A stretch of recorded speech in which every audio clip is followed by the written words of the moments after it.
August क्रांती दिनानिमित्त काँग्रेसने पदयात्रा काढली। गिरगाव चौपाटी ते क्रांती मैदानापर्यंत यात्रा निघालेली होती।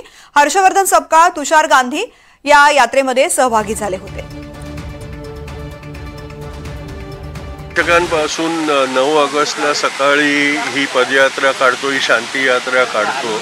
हे आमचा उद्देश, आम्ही आमच्या नेता स्वतंत्रता सेनानी जी परीख यांनी ही प्रथा सुरू केली होती आणि आम्ही ते चालवून राहिलो आहे। हे जरुरी आहे की आपल्या स्वतंत्रता संग्रामाचा खरा इतिहास लोकांना कळू द्यायला पाहिजे आणि त्याच्यात मुंबईचं जे महत्त्व होतं ते पण कळायला पाहिजे। जेव्हा आज इतिहास बदलून लोकांना सांगायची एक चेष्टा चालू आहे, तेव्हा हे फार महत्त्वाचं होतं की आपण अशा पद्धतीनं जो खराखुरा इतिहास आहे त्याचा एक परत जनतेच्या स्मृतीवर आणून द्यायचा। आणि आजच्या संदर्भात जेव्हा लोकशाहीवर इतकं प्रखर आक्रमण आणि आपल्या संविधानावर आक्रमण स्पष्टपणे दिसून राहिलं आहे, तेव्हा क्रांतीचा जो एक संदेश होता तो आपल्या लोकशाहीत आपल्या लोकांपर्यंत पोहोचवणं गरजेचं आहे। म्हणून ह्या सोहळ्याचं आणि आम्ही जे करून राहिलो त्याचं महत्त्व आहे।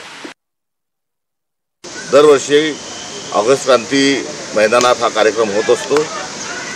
एवढंच या निमित्तानं सांगत असताना देशवासियांनाही, माझं महाराष्ट्रवासियांनाही एवढंच माझं नम्रपणे क्रांती दिनाच्या शुभेच्छा देत असताना निवेदन आहे की आजही महाराष्ट्र धर्म नाचवणाऱ्या ज्या प्रवृत्ती डोकं वर काढत पाहतात आहे, नवे तर थैमान घालत आहेत, तर दुसरीकडे देशामध्ये हुकुमशाही ही लादण्याचा प्रयत्न होत आहे। या सर्व प्रवृत्तींना आपण चले जाओ हा संदेश या ठिकाणी देऊ।